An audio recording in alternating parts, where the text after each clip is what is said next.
Scotland ರಸ್ತೆಯಲ್ಲಿ ಹರೇ ಕೃಷ್ಣ ಹರೇ ರಾಮ. ಕೃಷ್ಣ ಭಜನೆಯಲ್ಲಿ ಮುಳುಗಿದ ಮಹಿಳಾ ಪೊಲೀಸ್. ಸನಾತನಕ್ಕಿರುವ ಶಕ್ತಿಯೇ ಅಂಥದ್ದು.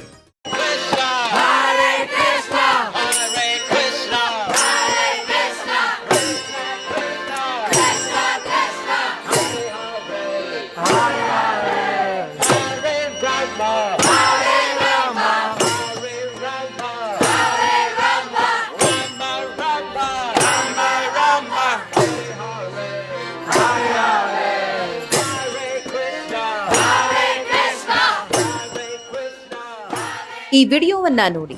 ಇದು ಭಾರತದ ಬೃಂದಾವನವೋ ವಾರಣಾಸಿಯೂ ಅಲ್ಲ. ಇದು ಸ್ಕಾಟ್ಲೆಂಡಿನ ಒಂದು ಸರ್ಕಲ್. ಮೈಮರೆತು ತಬಲಾ ಬಾರಿಸುತ್ತಿರುವುದು ಅಲ್ಲಿನ ಪೊಲೀಸ್ ಆಫೀಸರ್. ಈಕೆ ಹರೇ ಕೃಷ್ಣನ ಧ್ವನಿಗೆ ಮೈಮರೆತು ಕುಣಿಯುತ್ತಿದ್ದಾಳೆ. ಅಂದ್ರೆ ಸ್ಕಾಟ್ಲೆಂಡಿನಲ್ಲಿ ಸನಾತನದ ಸದ್ದು ಜೋರಾಗಿ ಕೇಳಿ ಬರ್ತಿದೆ. ಅಸಲಿಗೆ ಆ ಸರ್ಕಲ್ ಸದಾ ಟ್ರಾಫಿಕ್ ನಿಂದ ಗಿಜಿಗುಡುತ್ತಿರುತ್ತೆ. ಹಾಗಾಗಿ ಅಲ್ಲಿನ ಜನ ಒಂದೆಡೆ ಸೇರಲು ಪೊಲೀಸರು ಬಿಡೋದಿಲ್ಲ. ಕೃಷ್ಣ ಭಜನೆ ನಡೆಯುವಾಗ ಪೊಲೀಸ್ ಅದನ್ನ ನಿಲ್ಲಿಸಲಿದ್ದಾರೆ ಎಂದೇ ಎಲ್ಲರೂ ಭಾವಿಸಿದ್ರು. ಬದಲಾಗಿ ಈ ಪೊಲೀಸ್ ಅಧಿಕಾರಿಯೇ ಮೈಮರೆತು ಕೃಷ್ಣ ಭಜನೆಯ ಭಾಗವಾದರು.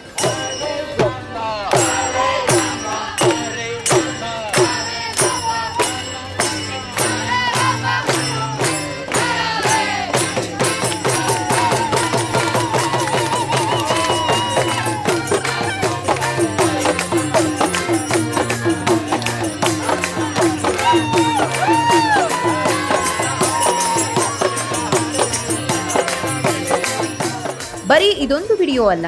ಸ್ಕಾಟ್ಲೆಂಡಿನ ಜನಸಂಖ್ಯೆಯ ಡಾಟಾನೇ ಹೇಳುತ್ತಿದೆ ಅಲ್ಲಿ ಸನಾತನ ಧರ್ಮ ಅತಿ ವೇಗವಾಗಿ ಬೆಳೆದಿದೆ ಅಂತ.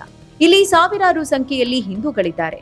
ಅಷ್ಟೇ ಅಲ್ಲ, ಲೆಸ್ ಮಹಾಗೋ ಎನ್ನುವ ಗ್ರಾಮದಲ್ಲಿ ವಿದೇಶಿಯರು ತಮ್ಮ ಐಷಾರಾಮಿ ಜೀವನವನ್ನ ತ್ಯಜಿಸಿ ಕರುಣಾಭವನದಲ್ಲಿ ಕೃಷ್ಣ ಭಕ್ತಿಯಲ್ಲಿ ಮುಳುಗಿದ್ದಾರೆ.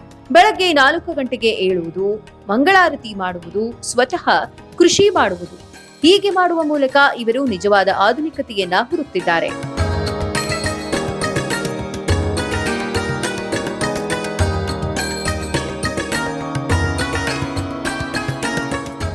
ಸ್ಕಾಟ್ಲೆಂಡ್ನ ಹಸಿರು ಬೆಟ್ಟಗಳ ನಡುವೆ ಒಂದು ಸಣ್ಣ ಊರು ಈ ಲೆಸ್ ಮಹಾಗೋ.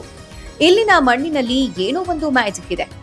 ಆಧುನಿಕ ಪ್ರಪಂಚದ ರೇಸ್ನಿಂದ ದೂರ ಬಂದು ಶಾಂತಿಗಾಗಿ ದಾರಿ ಹುಡುಕುತ್ತಾ ಬಂದಿರುವ ಪಾಶ್ಚಿಮಾತ್ಯರು ಇಂದು ಕರುಣಾಭವನದಲ್ಲಿ ಕೃಷ್ಣನ ಭಕ್ತಿಯಲ್ಲಿ ಮಿಂದೇಳುತ್ತಿದ್ದಾರೆ.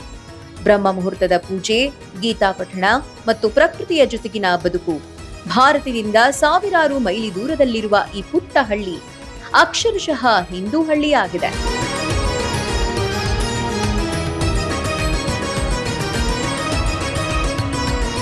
ಈ ರೀತಿಯ ಕಾರ್ಯಗಳು ಅಲ್ಲಿ ನಡೆಯುತ್ತಿರುವುದರಿಂದಲೇ ಅಲ್ಲಿನ ಪೊಲೀಸ್ ಅಧಿಕಾರಿಗಳು ಕೂಡ ಸನಾತನದ ಸಂಭ್ರಮದಲ್ಲಿ ಭಾಗಿಯಾಗ್ತಿದ್ದಾರೆ. ಇವತ್ತು 7 ಸಮುದ್ರ ದಾಟಿ ಬ್ರಿಟಿಷ್ ಅಧಿಕಾರಿಗಳು ನಮ್ಮ ಸಂಸ್ಕೃತಿಯನ್ನ ಹೆಮ್ಮೆಯಿಂದ ಪಾಲಿಸುತ್ತಿದ್ದಾರೆ.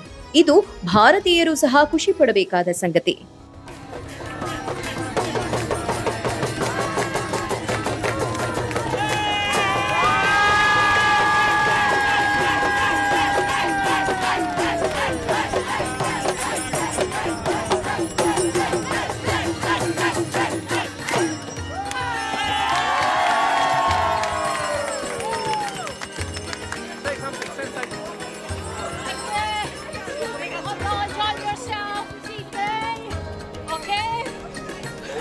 Thank you, Hare Krishna.